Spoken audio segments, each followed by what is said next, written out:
my excuse. dude. I don't care what it say. This man is my father. The only thing I can thank you for is not causing him to embarrass me when he was alive. Hold on. Thank you, God. Don't do that. Don't do that. Don't do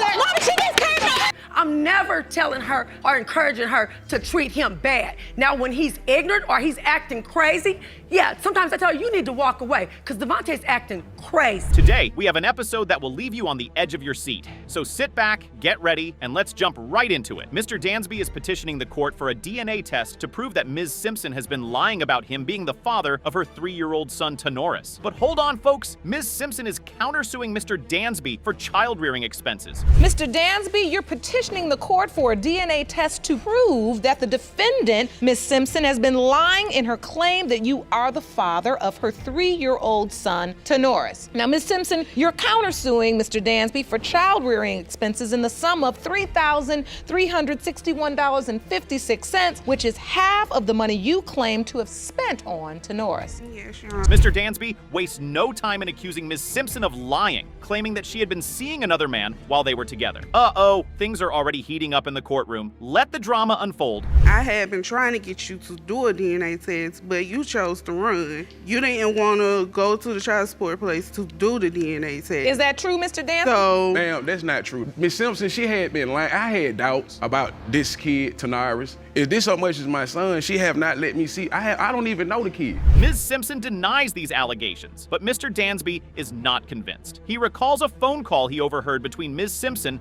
and the mysterious other man. The tension is rising, folks. Miss Simpson had another man who she was dealing with. When you met her, Oh, explain. Okay, what happened was it was one particular school morning. I was getting her kids ready for school. Okay, I got them on the school bus. Miss Simpson was taking a shower that morning. I just so happened caught the phone call. It was another dude. The court asks Mr. Dansby about his efforts to get a DNA test done, and he admits that it took him 3 years to finally take legal action. 3 years, people. Can you believe it? This case is full of twists and turns. Mr. Dansby, the man told you that she was his lady? Yes. And then what did you say? no. I spoke with her about it. I thought he heard So you my all voice. just hung up. After that, you hung up, and then that's when you had the conversation with her? Yes, yes. All right, so from at that point, you were on notice. There was Another man. another man. Ms. Simpson fires back, accusing Mr. Dansby of avoiding the responsibility of taking the DNA test. It's a battle of he said, she said, and the tension is palpable in the courtroom. When did she say this? Okay, and that came This was like, a while. this was in 3 months before he was even born. It was not 3 months. It was not 3 months. I had Hold been on, calling hold you the on. whole- I want to understand this. Get me to this conversation 3 months before the baby was even born, where you say she told you the baby wasn't even yours. I asked, we was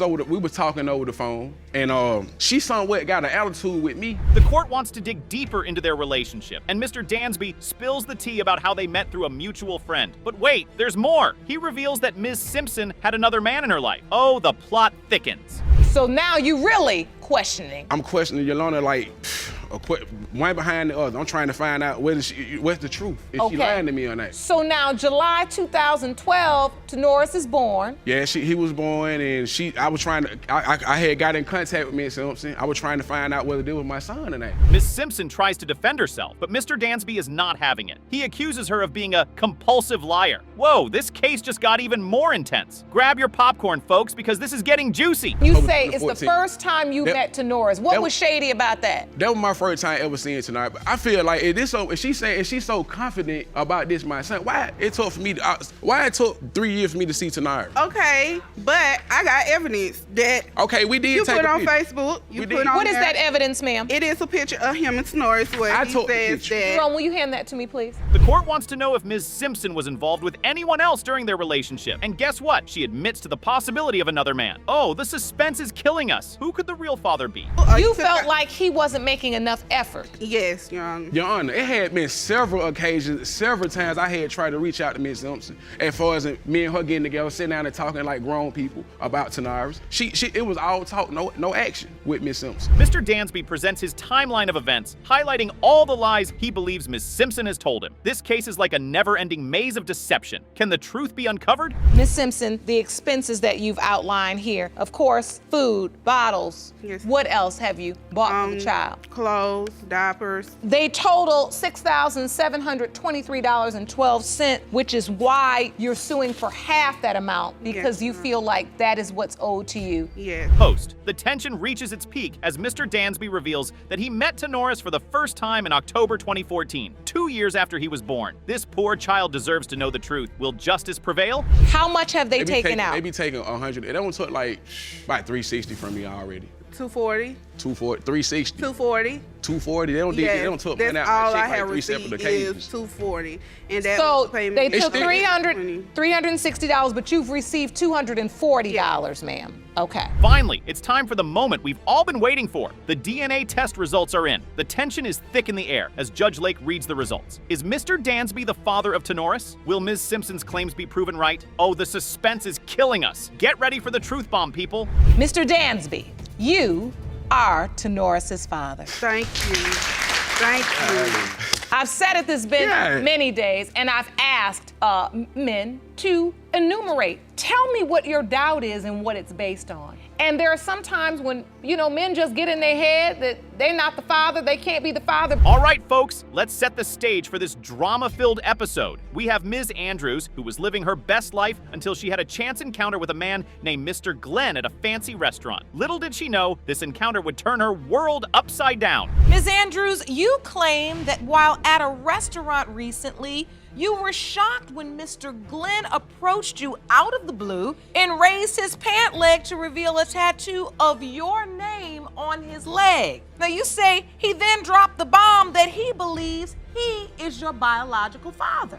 Yes, Your Honor. So picture this, guys. Ms. Andrews is just minding her own business, enjoying a delicious meal, when out of the blue, Mr. Glenn approaches her and rolls up his pant leg to reveal a tattoo of her name. Can you believe it? Talk about a shocker. I've never known a Mr. Glenn. I don't know him. You never knew Mr. Glenn? I knew of him, but I did not know him enough to say, hey, you're my dad, and now all of a sudden, So you're when you coming. say you knew of him, explain. I knew that he was the father of my youngest sister. Okay. Okay.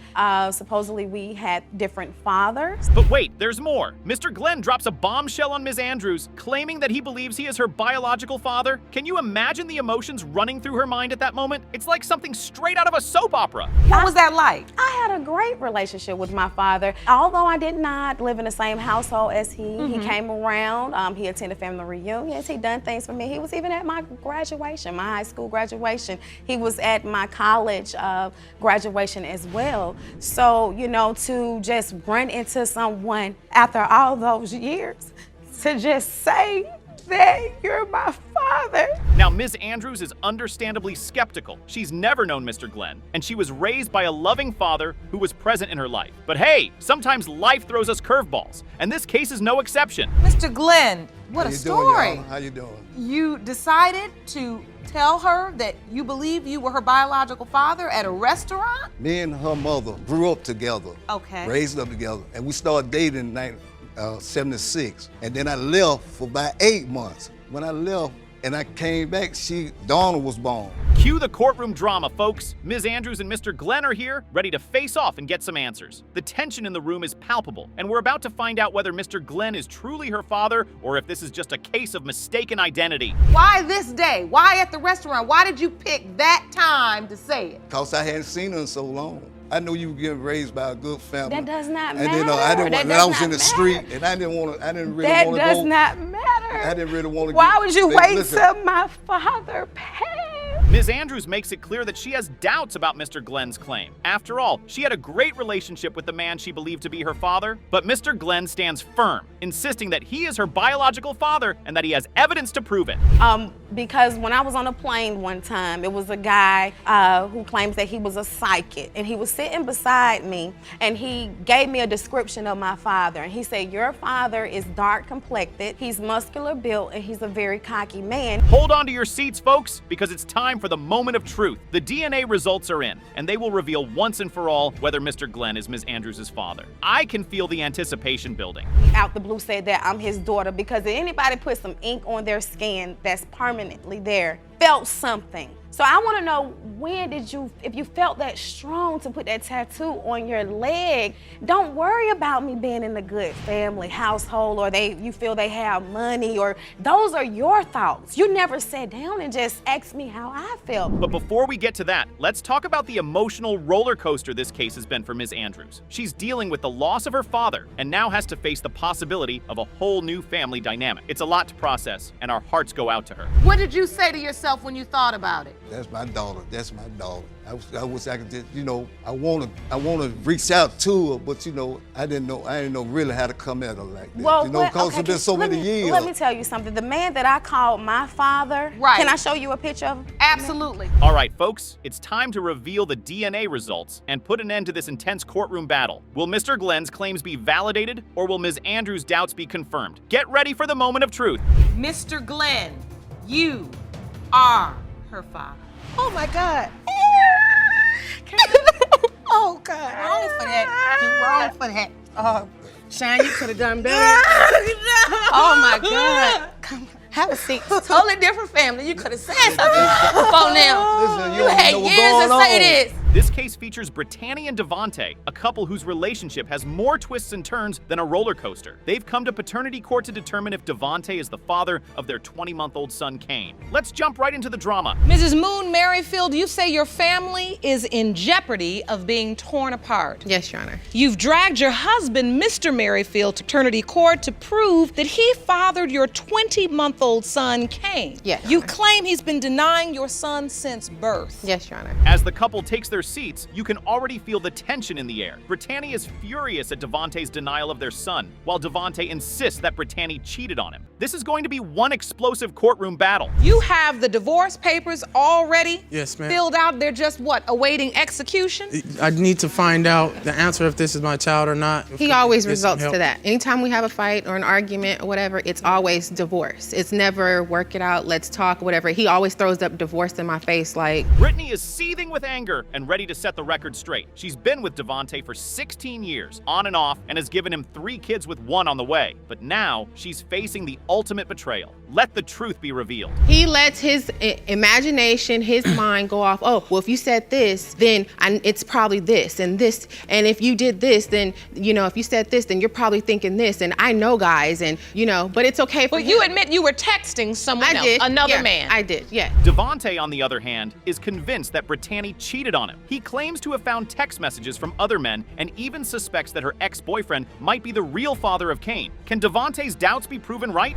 Is this a person you've been intimate with? No, I've never been intimate with the person at all. But let him tell it, you're lying. You have to be. Every time I talk to somebody, You've been it together doesn't how even matter. long? 16 years off and on. The courtroom erupts into chaos as Brittany and Devonte trade accusations. They both admit to texting other people, but the double standards are flying left and right. It's a battle of he said, she said, with no shortage of drama. When we get into a situation about somebody, if she catches me, like she said, talking to a woman or someone, a friend, I will fix it and end it. Or someone No, that's he more than a doesn't, friend. because he has a female to Right. this day. Still has his number. He made me change my number, but he won't change his number. And he tells me just because they crossed the line one time, they can still be good friends. The evidence starts pouring in, and it's a wild ride. Devonte presents text messages and call logs claiming Brittany was talking to multiple men, but Brittany fires back, accusing Devonte of doing the same. It's a never-ending cycle of betrayal. The texting app, that fake app, goes and downloads a fake app. And now she's texting Because he from a goes fake through my app. call Now she log got and the he fake calls number. every She's number calling them. on there. She's calling every number. She goes It to could the, be she can do it anybody. to me Then though. it- She can oh, go if to it's a the block call log call, and get my numbers. Who's the block number? She could go to the bill collector or this or that. She's been so sneaky to me. He just and goes not beyond. loyal. It's all So his I can't imagination. it's not my imagination, it's proof. Oh boy, this couple needs some serious relationship counseling. They can't seem to trust each other or communicate properly. It's like watching a soap opera unfold right before our eyeyes.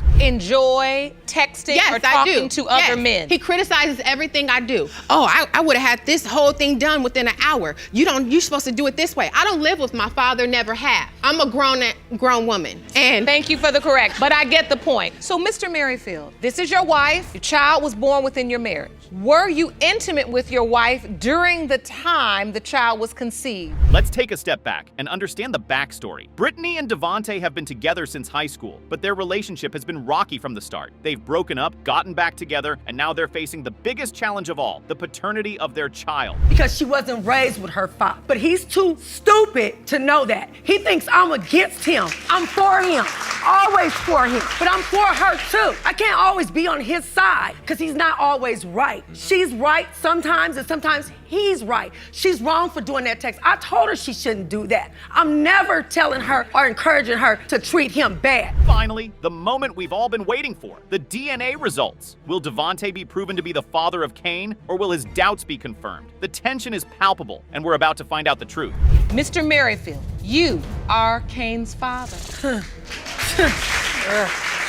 I apologize for having doubts that he wasn't my son, but if you can't understand from everything that's been going on of where the doubts are coming from, you're not perfect. I haven't even put some of the stuff out there, what I think of my doubts. We've got a real doozy for you guys. In this episode, we have Ashley Ellison accusing Nathan Jenkins of being a serial cheater and the possible father of her daughter, Olivia. Oh, the drama is about to unfold, my friends. Ms. Ellison, you admit to cheating on your boyfriend with the defendant and now claim he is your daughter Olivia's biological father. Yes, Your Honor. Now you say he's done nothing for your baby and you are here with your mother to demand he step up. Yes, Your Honor. Ashley admits to cheating on her boyfriend with Nathan, but now claims he's the biological father of her baby. Meanwhile, Nathan believes Ashley is just trying to rope him back into her life. Talk about a messy situation, folks. And that's when she started explaining everything to me, like what had been going on, her dealing with other guys and her still being Your Honor, that is a lie. That ain't no lie. That is a lie. That is not no lie. So wait, Mr. Jenkins, it's your contention she admitted to you she was with other guys. Yes, Your Honor.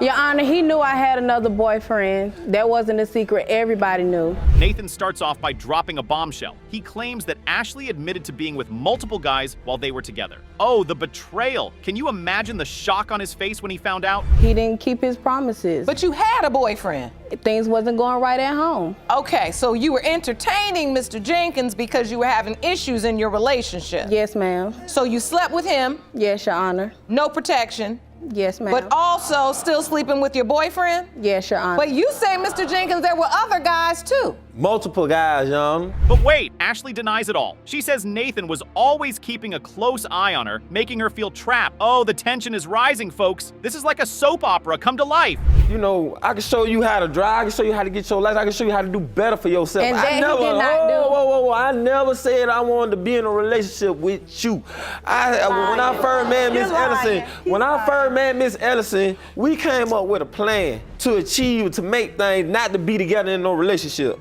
Now, she ended up pregnant. I told Miss Ellison, I said, well, since you don't know, she brought it to my attention where it could be a possibility of another guy. And just when you thought things couldn't get any juicier, Ashley drops another bombshell. She reveals that Nathan made promises he couldn't keep, claiming he would show her a better life. Oh, the broken promises. This is getting intense, my friends. Oh, so you saying when you were sleeping with Mr. Jenkins, you didn't have any contact with your boyfriend? After I found out that I was pregnant, he cut everything off. Oh, after you found out you were pregnant? Yes, Your Okay, Honor. so while you were pregnant, who went with you to doctor's appointments? My mama. He took me to about 3 doctor's appointments and that was it. 3 doctor's appointments? And he didn't want to go. Nathan, on the other hand, denies ever wanting a relationship with Ashley. He says he was just trying to help her out, teach her how to drive, and show her a better path in life. Oh, the mixed signals. Can you feel the tension, folks? Who your child's father is or you wouldn't be here. Correct. So when you are not responsible sexually, these situations happen. That's exactly why this courtroom exists.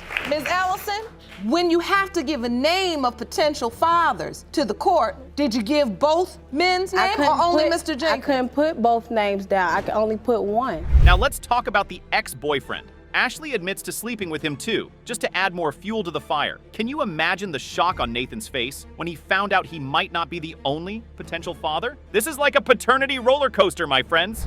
Listen, Mr. Jenkins, it sounds to me like at some point this did turn into a relationship. Man. It was a relationship. For a year and 3 months. A Even year and after 3 my months. baby was born, we were still together. Man, we were cool. We were still together, Your Honor. The court is trying to get to the bottom of this messy situation, but it's clear that Ashley is not certain who Olivia's father is. Oh, the suspense is killing us. Who will be revealed as the true father? We're about to find out, folks.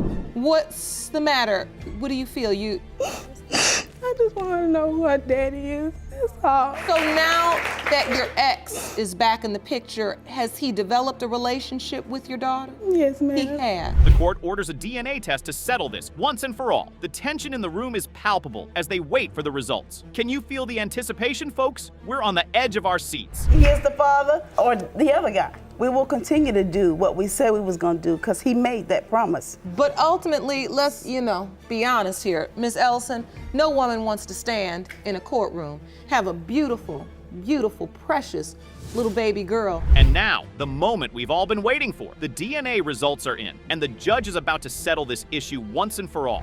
Mr. Jenkins, you are her father. So, Mr. Jenkins, you said you wanted to know, and now you know. Miss Ellison, are your tears of relief because you finally know? Are you crying because Mr. Jenkins is your child's father? Miss Jackson is petitioning the court to determine the paternity of her alleged granddaughter. She claims her son, who is currently incarcerated, would be a fool to think he fathered Miss Pickins' 1-year-old daughter. Talk about a bombshell right off the bat! But hold on, folks. It's about to get even juicier. Ms. Jackson, you are petitioning the court to determine the paternity of your alleged granddaughter. You claim your son, who is currently incarcerated, would be a fool to think he fathered Miss Pickins' 1-year-old daughter. Now, you say she's a liar and had sex with multiple men at the time of conception. Miss Pickins, on the other hand, admits to sleeping with at least 2 other men while involved with Miss Jackson's son. Oh boy, this is starting to sound like a tangled web of love and lies. Miss Jackson argues that Miss Pickins initially accepted the baby with open arms, but now has turned against them. The drama is already heating up, and we're just getting started. I want to go in. Tell me what happened. Okay, she came to my home with her mother and another family member. Let me remind you, this child was already 4 months old. I never even heard of this young lady. That's because you don't have a relationship with your son. Yes, I do. But I have a relationship. He lives in my household. I knew your son before he lives I in my met household. Now, Miss Jackson claims she never even heard of Miss Pickins until she showed up at her house with her 1-year-old daughter. Talk about a surprise visit. Miss Jackson is not holding back, folks. She's making it clear that she does not believe this child is her granddaughter, and she's not afraid to say it. So now, Miss Pickins, let me hear from you. So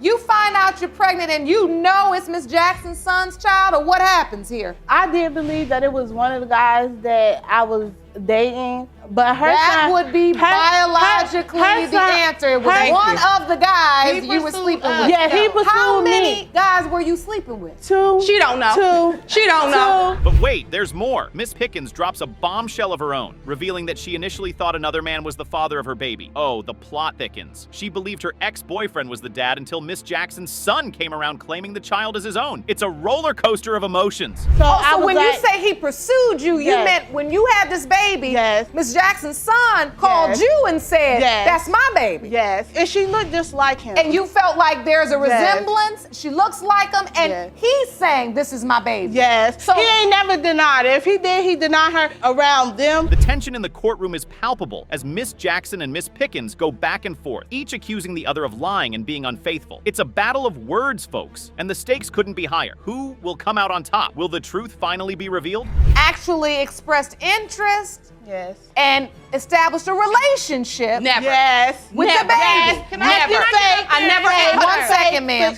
I never established a relationship with this child. We got text messages that will even sit up here and say I never established a relationship. That child been to my house. To add even more fuel to the fire, Miss Jackson drops a bombshell accusation, claiming that Miss Pickins lied about a second pregnancy. Oh boy, this is getting messier by the minute. Miss Pickins admits to lying, but she says it was out of hurt and frustration. Drama, drama, drama. That she was sleeping with unprotected. Then she claimed to be that another man was the father. So these are the reasons that I have my doubt. She have lied about faking a pregnancy, stated she was pregnant with twins when she found out Aaliyah was pregnant, and come to find out that's a lie because her mother told me it was a lie. She acted like she was in a hospital when she really wasn't, Your Honor. As the tension in the courtroom reaches its peak, Miss Manning, Miss Jackson's son's current girlfriend, takes the stand. She claims that Miss Jackson is more concerned about her and Miss Pickins' relationship than finding out the truth about the paternity of the child. Oh, the drama just keeps on coming. You know I lied because I told your son that I lied. Yes, we you found did. out because we called the hospital. No. And there was no such record. Why did you lie? Yes, I did lie because I was kind of hurt. I was hurt because at the time. So you did it to get back at him? Yes.